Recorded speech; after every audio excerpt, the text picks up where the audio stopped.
Bismillahirrahmanirrahim.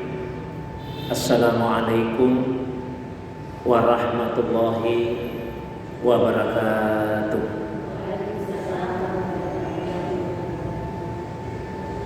Alhamdulillahilladzi anzalal Qur'ana fi syahri Ramadan.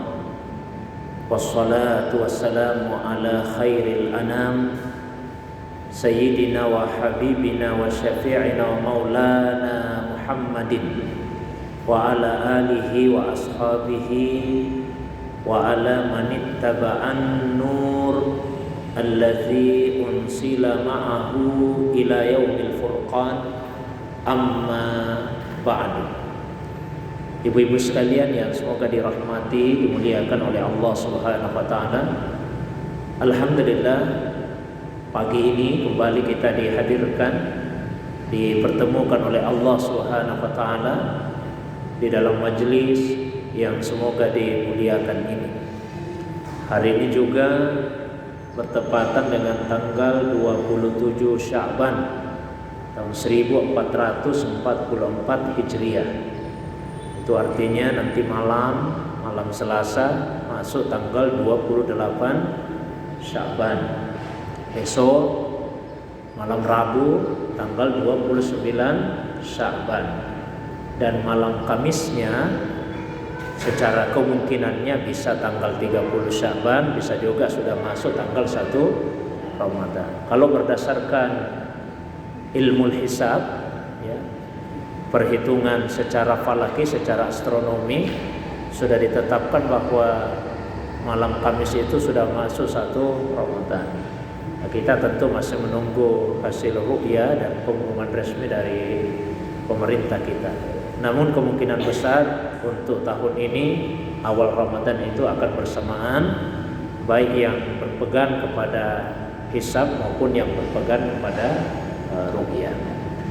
Yang terpenting bagi kita adalah bagaimana mengisi bulan Ramadan tersebut dengan berbagai amal ibadah yang disyariatkan di dalam agama kita dan dicontohkan oleh Rasulullah Sallallahu Alaihi Wasallam. Dan itu kita sekaligus juga mengirimkan salawat dan salam penghormatan kepada kekasih kita Rasulullah Muhammad Sallallahu Alaihi Wasallam. Beliaulah yang telah memberikan contoh teladan yang terbaik bagaimana semestinya kita mengisi Ramadan sebagai sayyidus syuhur, bulan yang paling utama, sehingga semestinya kita juga mengisinya dengan amal-amal yang utama. Ada sekian banyak amal yang disyariatkan di dalam bulan Ramadan. Yang pertama tentu ibadah puasa, yang kedua salat tarawih, yang ketiga tadarus Al-Quran, yang keempat perbanyak doa, zikir, istighfar, yang kelima sedekah dan infak. Kemudian yang keenam, jika punya kesempatan dan kemampuan untuk melaksanakan ibadah umrah.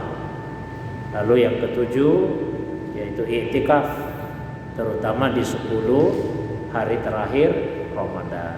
Dan pada akhirnya jangan lupa untuk menunaikan kewajiban zakat fitrah. Itu amal ibadah yang disyariatkan dari awal Ramadan sampai pada akhir Ramadan. Untuk hari ini saya hanya bicarakan satu saja yang berkaitan dengan Al-Quran. Kalau puasa sudah banyaklah dibahas. Ini yang berkaitan dengan Al-Quran.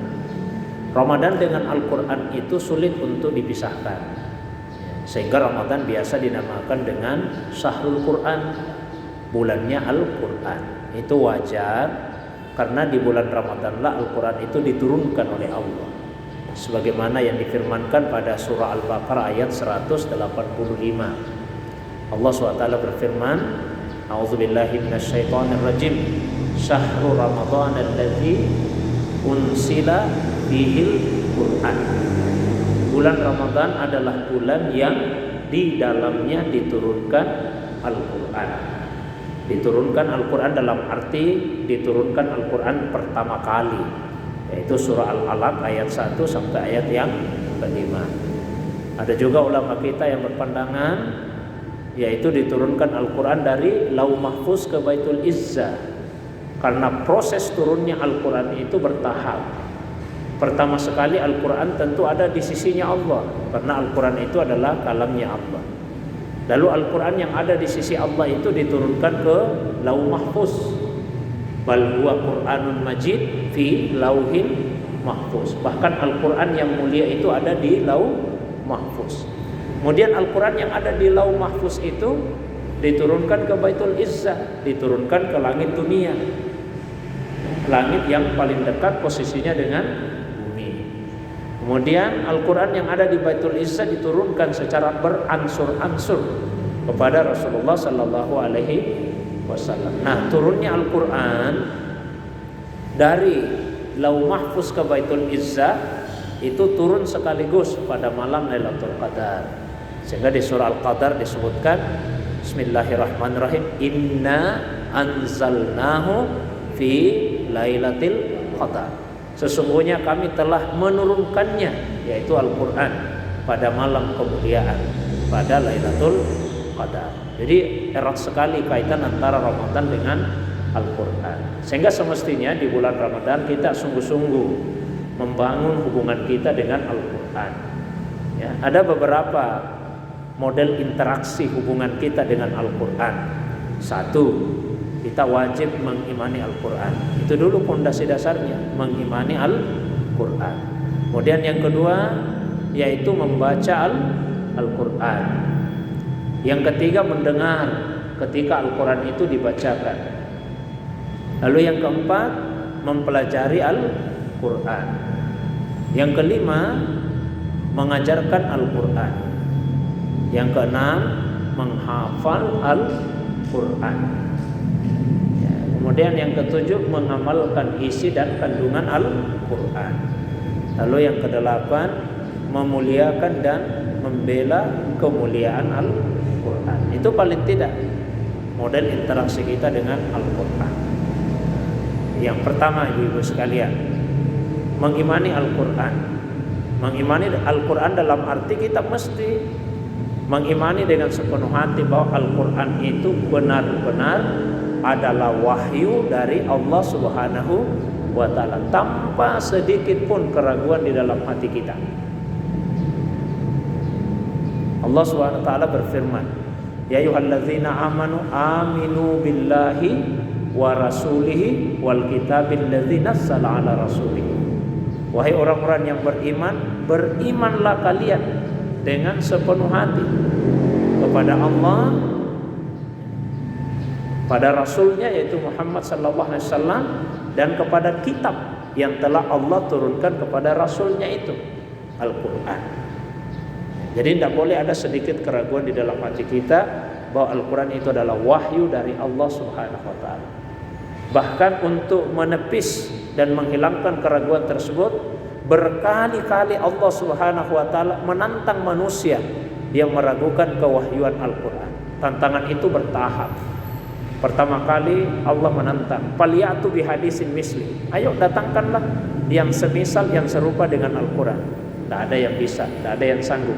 Allah turunkan porsinya. Tidak usahlah yang serupa dengan Al-Quran. Cukup kalian datangkan yang bisa menandingi 10 surah saja. 10 surah. Tidak ada juga yang bisa menandingi. Allah turunkan lagi porsinya. Tidak usah 10 surah. Cukup kalian mendatangkan yang bisa menandingi 1 surah saja. 1 surah pun tidak ada yang sanggup untuk menandinginya. Allah turunkan lagi porsinya. Tidak usah 1 surah. Qul in kuntum fi raibim mimma nazzalna ala abdina fa'tu bi suratin mim mislihi. Kalau min itu artinya mendekati. Jadi tidak usah 1 surah. Datangkan saja yang bisa menandingi, mendekati 1 surah.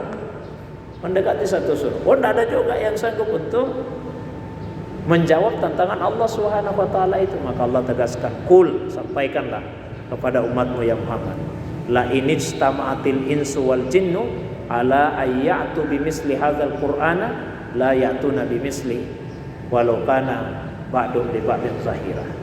Ya, katakanlah kepada manusia, seandainya semua jin dan manusia itu bersatu padu untuk mendatangkan yang serupa dengan Al-Quran ini, mereka tidak akan pernah sanggup.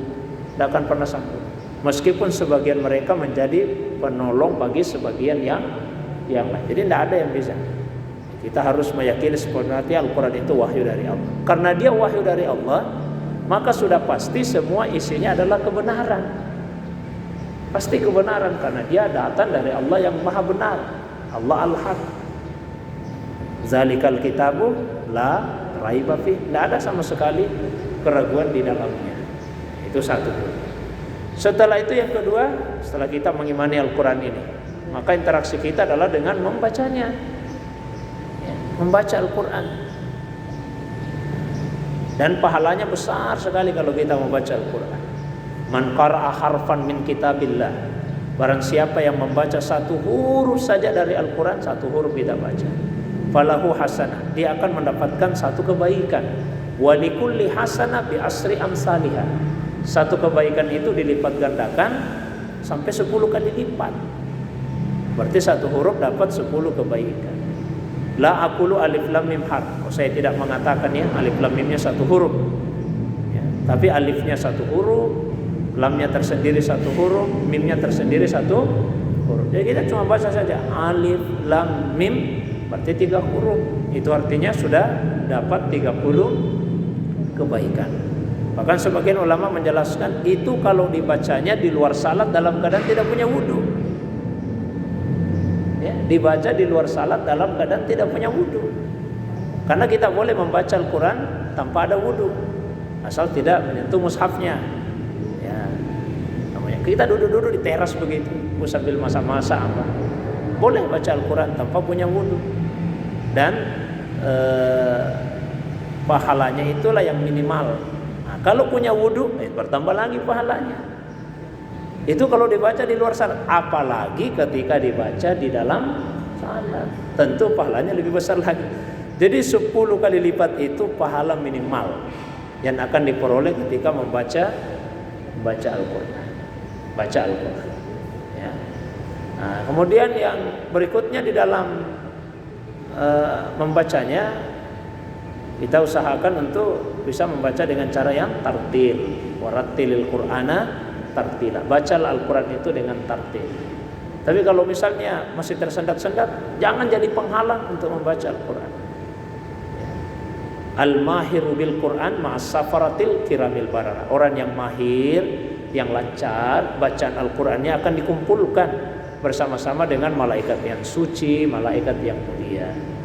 Wallazi yaqra'ul Qur'ana wa yatata'ta wa huwa alaihi syaqqun. Sementara yang membaca Al-Quran dan dia tersendat-sendat, terbata-bata, dia merasakan kesulitan dalam membacanya, falahu ajran, dia tetap dapat pahala. Pahalanya 2, pahala membaca dan pahala karena merasakan kesulitan, tapi tetap dia mau melakukan itu. Tapi jangan kemudian ibu berkata, kalau begitu Ustaz, tidak usah lancar-lancar deh supaya pahalanya 2. Nabi tidak mengatakan kalau tidak lancar lebih banyak pahalanya. Kalau tersendat-sendat 2, tapi kalau mahir dikumpulkan sama-sama malaikat yang suci, sama-sama malaikat yang mulia itu membaca. Terus yang ketiga, interaksi kita dengan Al-Quran, mendengar ketika ada yang membaca. Jadi ketika orang lain baca Al-Quran, kita dengarkan. Insyaallah. Ya. Wa idza quri'al Quran, dan apabila Quran itu dibacakan, fastami'u lahu. Yang penting dijaga adabnya. Apa adabnya? 1, fastami'u lahu, istima'lah. Istima' itu bukan sekedar mendengar, tapi menyimak, mendengar dengan seksama. Wa ansitu, dan diam. Itu harus diikuti dengan buka Al-Qurannya juga atau? Tidak mesti, tidak mesti. Kita lihat YouTube khususnya sambil bekerja, kita Boleh. Bisa. Nah, ya, saya kerja silakan.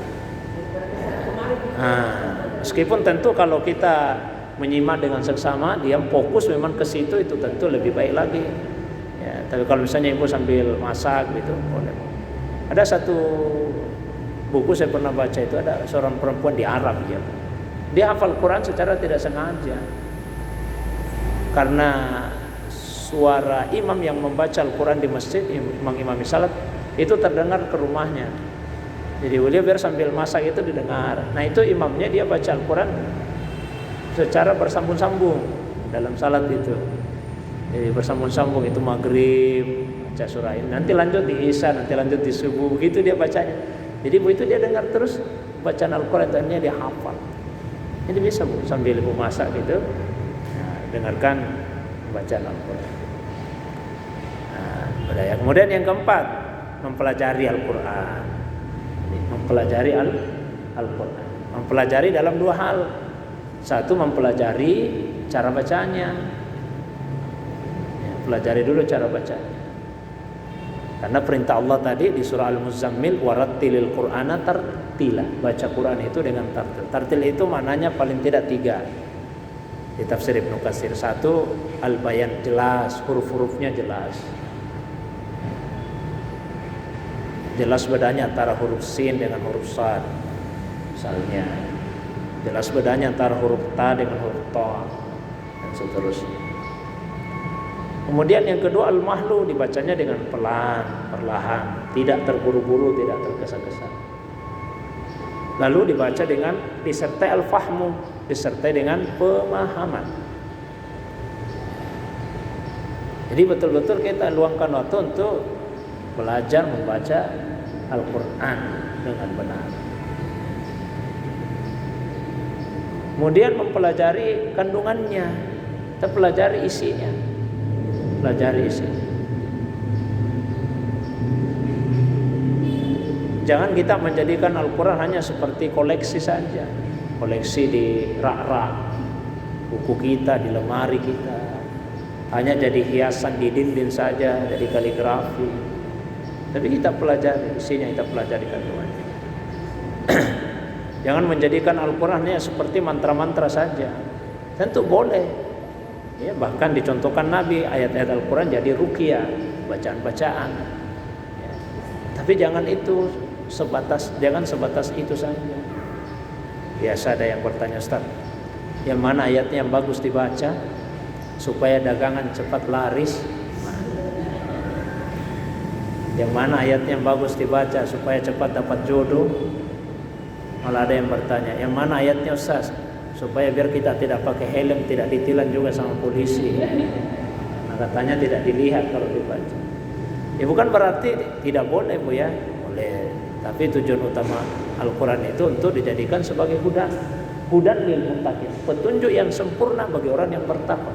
Bagaimana mau jadi petunjuk kalau kita tidak mempelajari isi dan kandungan? Jadi di bulan Ramadan diusahakan kita bagi waktu, ada waktu dialokasikan untuk khatam Al-Quran, ada waktu dialokasikan untuk mempelajari isinya. Tapi kalau mempelajari Al-Quran sendiri, biasanya kalau kita kan beda Ya, kita secara bagusnya sih ada yang membimbing kita.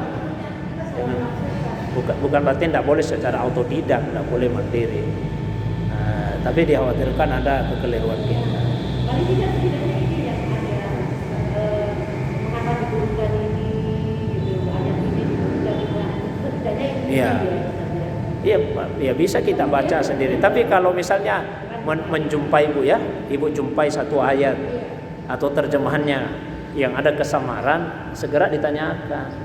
Saya mau maaf, beberapa hari lalu lah ada bapak-bapak sampaikan ke saya, Ustaz, saya dengar di YouTube, saya Allahu a'lam karena saya tidak dengar langsung ya di YouTube, beliau sampaikan ada penceramah, dia katakan bahwa katanya babi itu halal untuk dimakan. Loh, ayatnya jelas Pak diharamkan. Tidak, ada di Al-Quran dia sebut ayatnya ini, bahwa Nabi itu wali uhilla lakum ba'dal ladzi hurrima alaikum, dan saya menghalalkan apa yang sebelumnya diharamkan kepada kalian.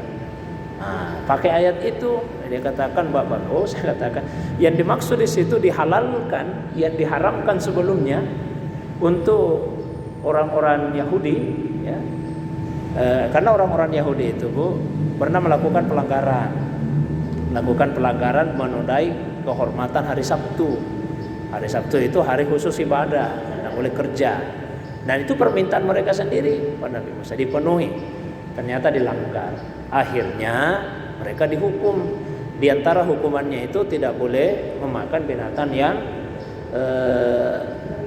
kakinya itu bersambung, kayak bebek itu Bu.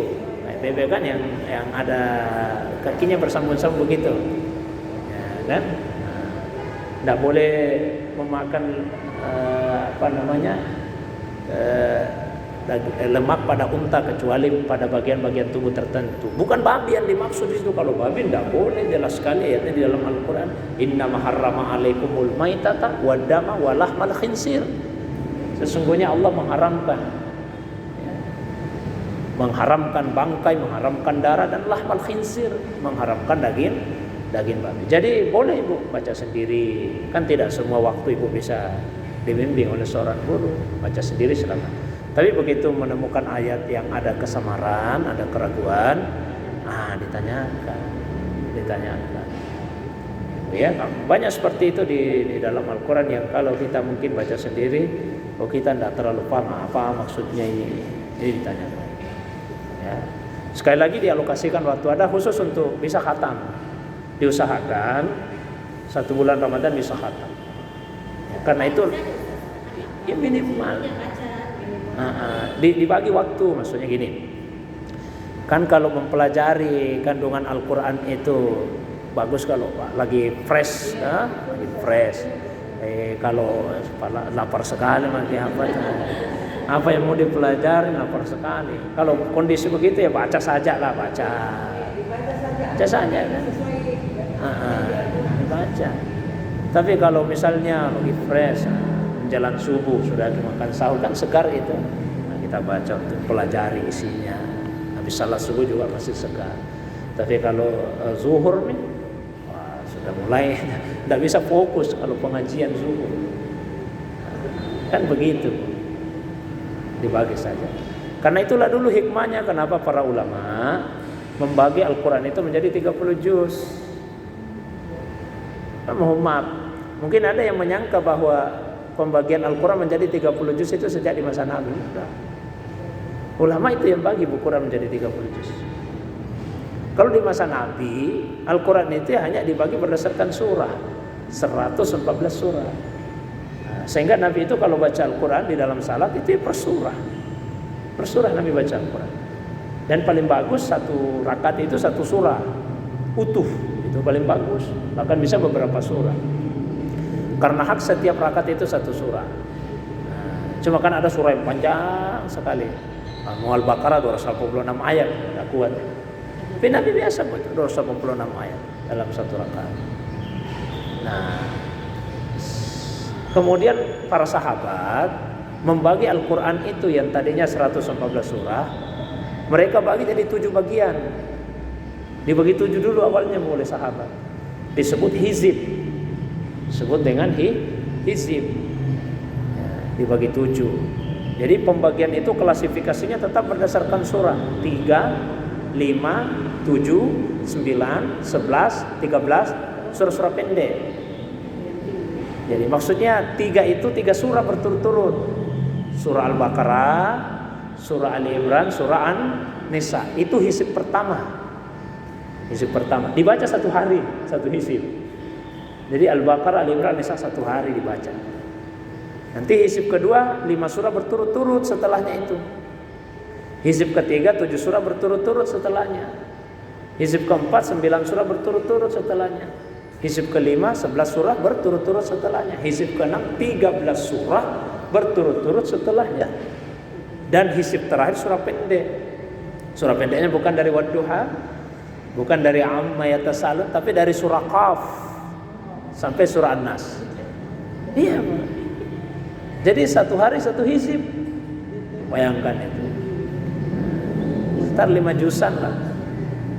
4 sampai 5 juz. Nah, kenapa sampai dibagi 7?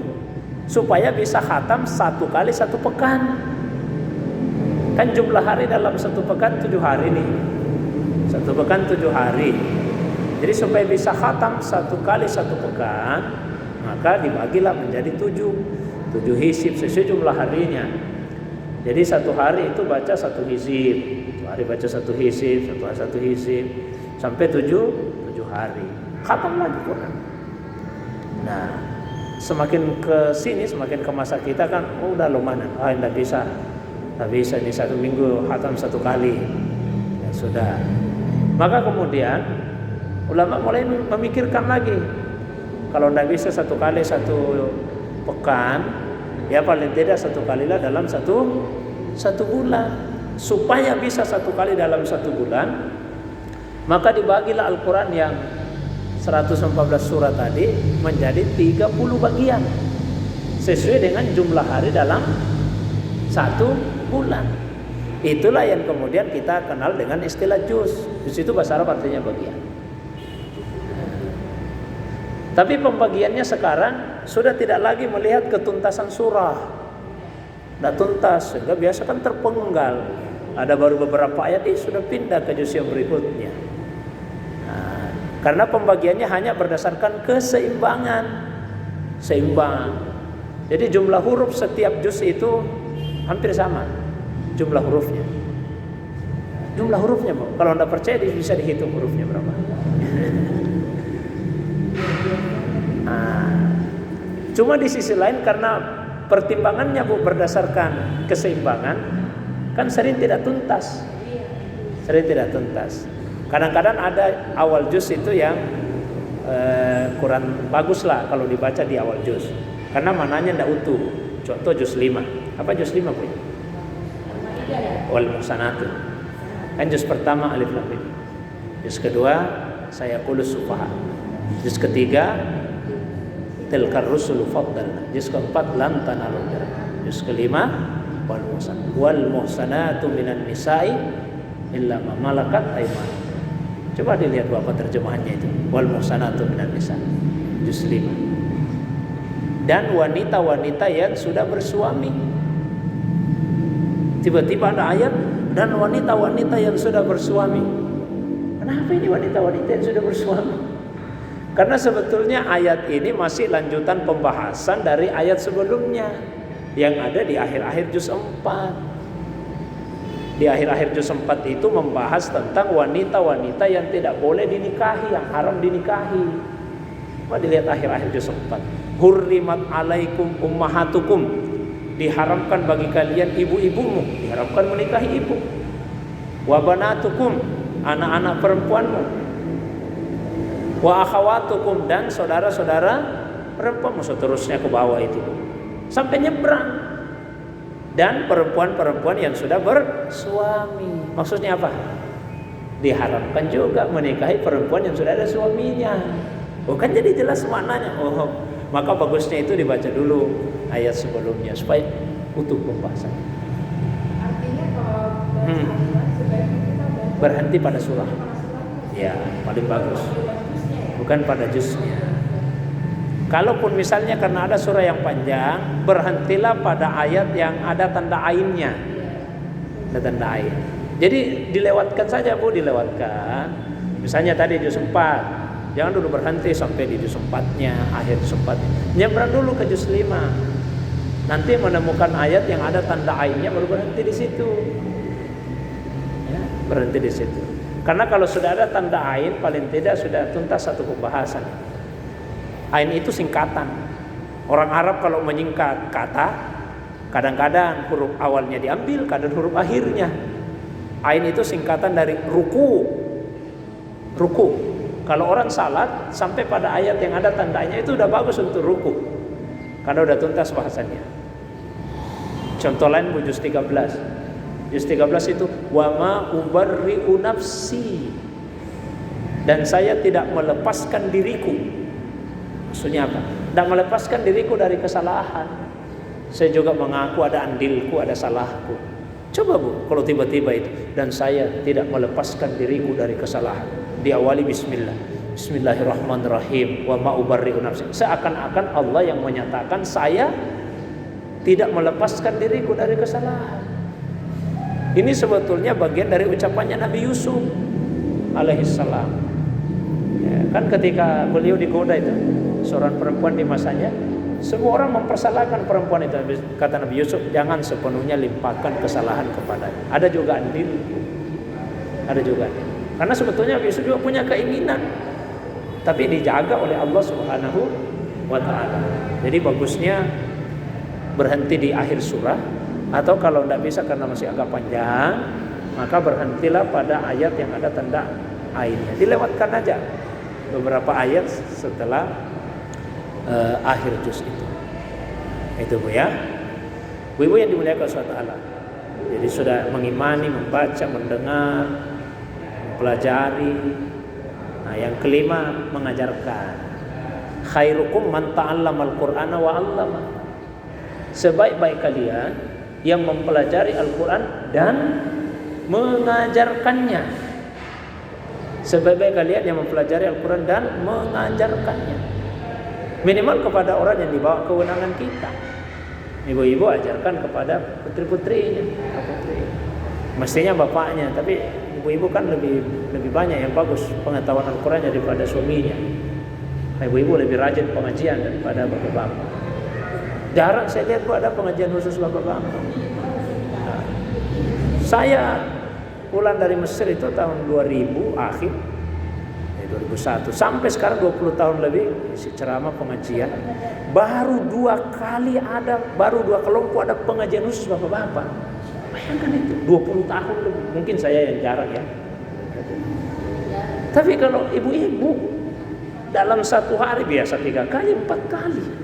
Satu hari 3 kali 4 kali.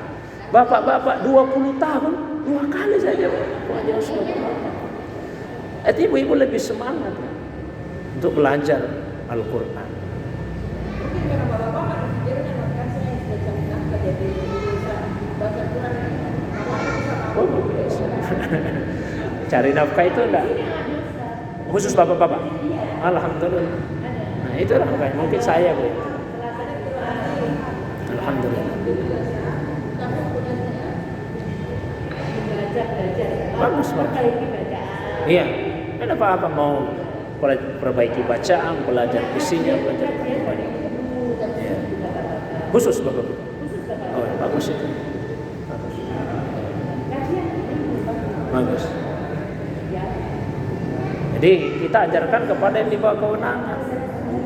Nah, suami mestinya dia ajarkan Al-Quran itu kepada istri. Ya kan? Dia ajar. Kemana Ibu?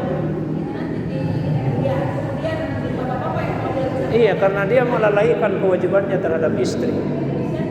Dia tidak ajari istrinya tentang agama, tentang Al-Quran. Disuruh istrinya belajar sendiri. Nah, itu tanggung jawabnya kan.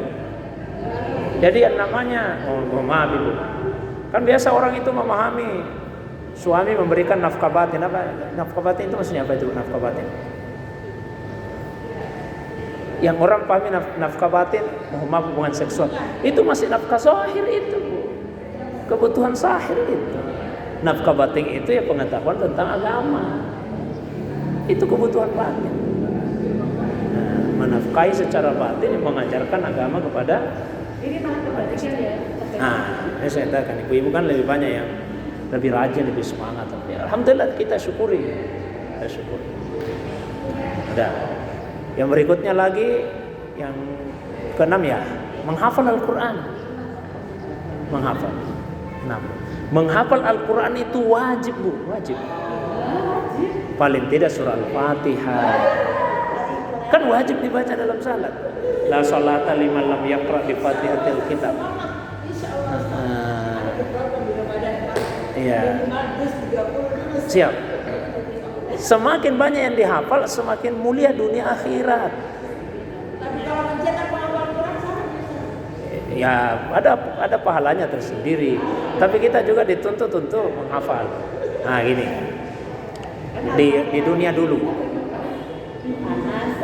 Nabi itu salah satu pertimbangannya kalau misalnya ada sahabat mengadakan perjalanan, salah satu pertimbangan Nabi untuk menunjuk ini jadi pemimpin rombongan, hafalan Qur'annya. Siapa yang paling banyak hafalan Qur'annya menjadi pemimpin.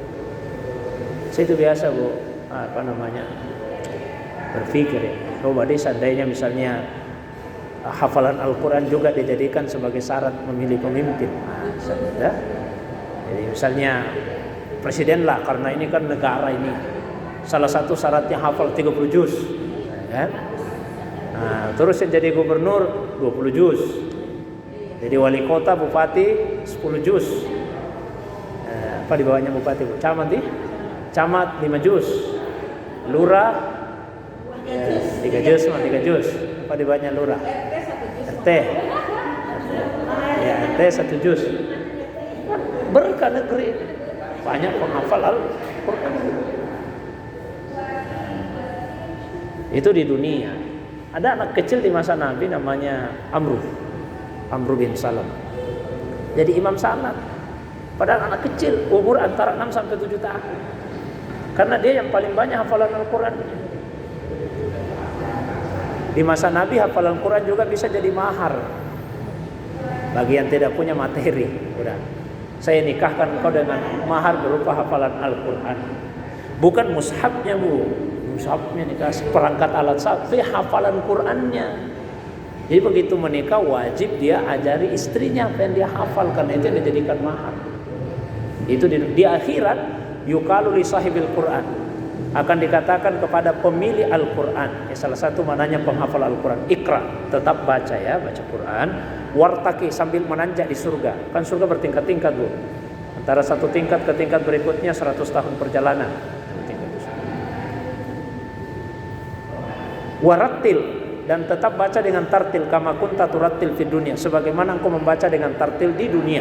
Fa inna manzilak, kedudukanmu nanti di surga, inda akhiri ayatin takra'uha, sesuai dengan ayat terakhir yang kamu hafal. Jadi kalau hafalan kita 30 juz sampai di puncaknya surga itu.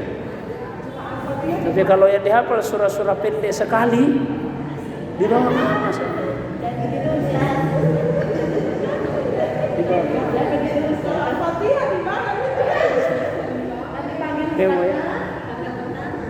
Gimana Ustaz, sudah terlambat ini ya, baru mau hafal Quran, dah hafal, dah istilah terlambat. Allah nilai usaha kita. Saya sudah berusaha ini Allah untuk menghafal Al-Quran. Ada salat sunnah khusus bu, salat sunnah penguat hafalan. Diamalkan malam Jumat. Kalau bisa sepertiga malam terakhir, kalau tidak bisa tengah malam, tidak bisa awal malam. Setelah apa itu Pak? Setelah tahajud terus? Boleh. Saat tahajud mau misalnya niat di hati, kalau mau diucapkan dengan lisan, mau pakai bahasa Arab, usalli sunnata taqwiyatil hifzi arba raka'atin lillahi ta'ala. Kalau pakai bahasa Indonesia, saya niat salat sunnah penguat hafalan 4 rakaat karena Allah. Berapa? 4 rakaat. 2 salat. 4 rakaat sekaligus boleh. Mau dipanggal juga bisa. 4 rakaat sekaligus saja. 4 rakaat sekaligus. Hifzi, taqwiyatul hifzi. Ya, bahasa Indonesia aja penguat hafalan. Mudah bu ya. Tapi tunggu dulu ini surahnya. Rakaat pertama selesai baca surah Al-Fatihah, dibaca surah Yasin. Harus itu bu, Yasin. Rakaat kedua tidak bisa surah Al-Fatihah, surah Ad-Dukhan, Hamim, Ad-Dukhan. Rakaat ketiga setelah surah Al-Fatihah dibaca surah As-Sajdah, Alif Lam Mim Tanzil. 30 ayat. 30-an. 29 ke 30 itu. Ya, 30-an. Kemudian terakhir bu, surah As-Sajdah, surah Al-Mulk. Oh, 30. 30. Berbunyi boleh kan? Hah? Boleh. Enggak hafal bisa sambil pegang mushaf. Hah? As-Sajdah. Yang biasa dibaca imam kalau subuh Jumat, Alif Lam Mim.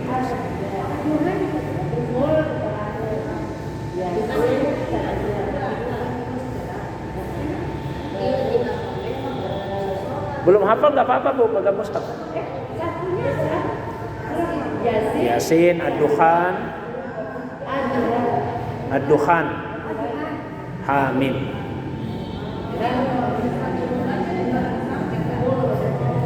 Diletakkan aja.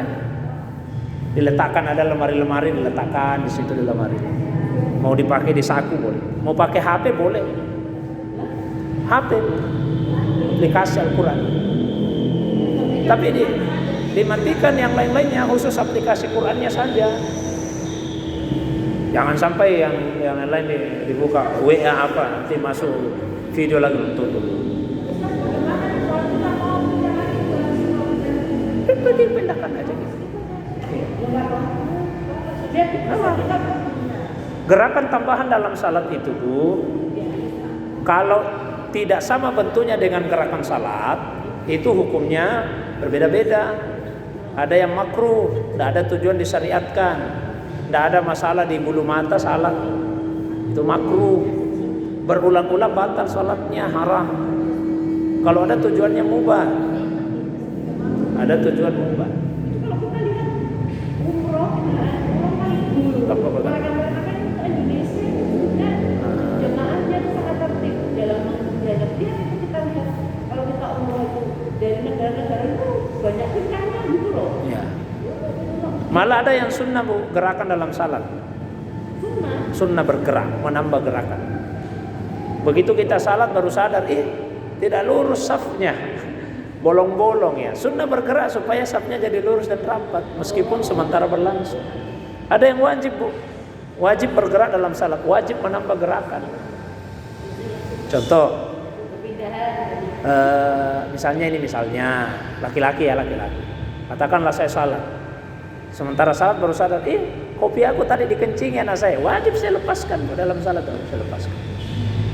Ada orang salat jatuh sarungnya, wajib dia bergerak ambil sarung yang jatuh itu.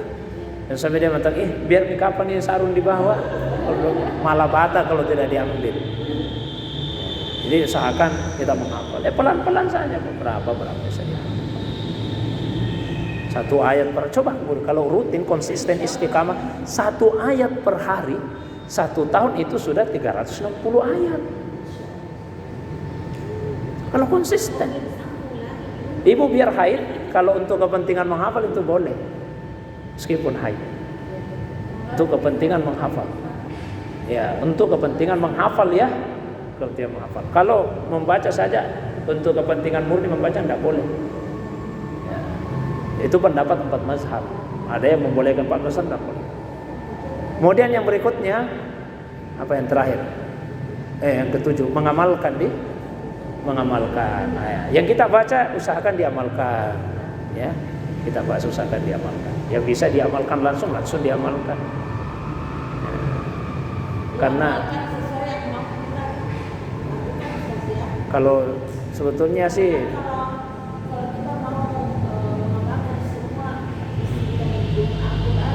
ya, sesuai hukumnya diamalkan sesuai hukum. Kalau perintahnya perintah wajib, ya diamalkan, bukan semampunya, wajib dilaksanakan. Kalau perintahnya perintah sunnah, ya semampu kita. Makanya di hadis itu Nabi katakan, mana haitukum anhu fajtanibu, yang saya larang jauhi. Wa ma amartukum bihi, yang saya perintahkan fa'tu bihi mastata'tum, kerjakan sesuai kemampuan kalian. Tapi kalau larangan, Nabi tidak mengatakan tinggalkan sesuai kemampuan, pokoknya tinggalkan. Kalau dilarang tinggalkan. Ya Nabi perintahkan ya sesuai dengan kesanggupan kita, sesuai kesanggupan. Jadi kalau bisa langsung diamalkan langsung, tidak ditunda-tunda. Ya. Apalagi di bulan Ramadan, di bulan Ramadan. Yang terakhir memuliakan Al-Quran, memuliakan Al-Quran. Dan semua yang berkaitan dengan Al-Quran.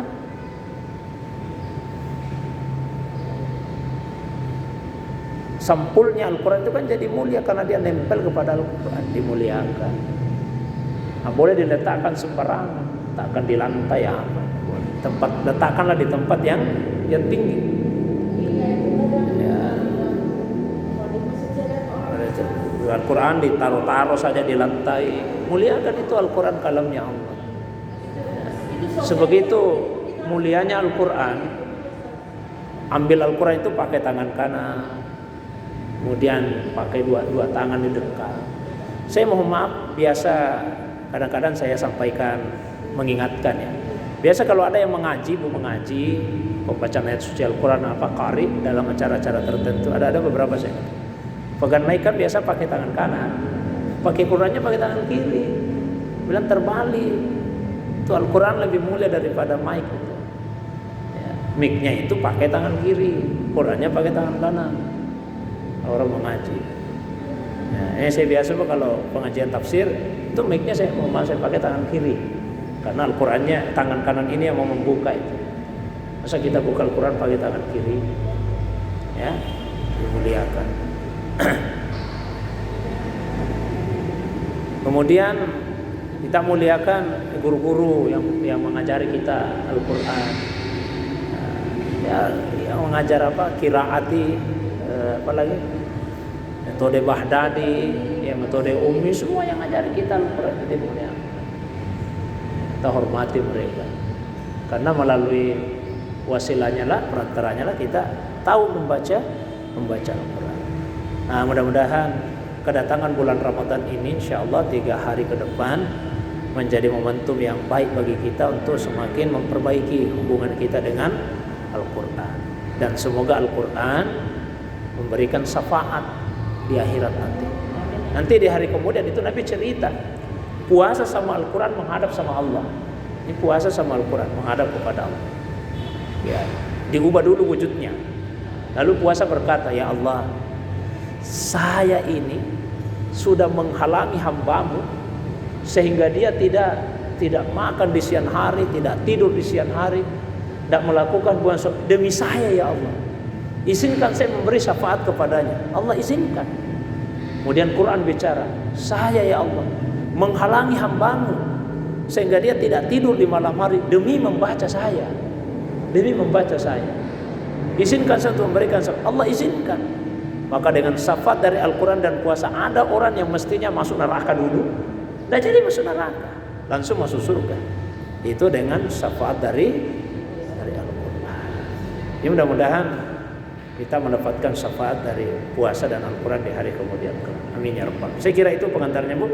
Seperti biasa kalau ada yang mau didiskusikan, ditambahkan, ditanyakan, baik yang berkaitan dengan pengantar tadi ataupun masalah agama yang lain di luar dari apa yang saya sampaikan, saya persilakan kepada Ibu sekalian. Demikian, assalamualaikum warahmatullahi wabarakatuh.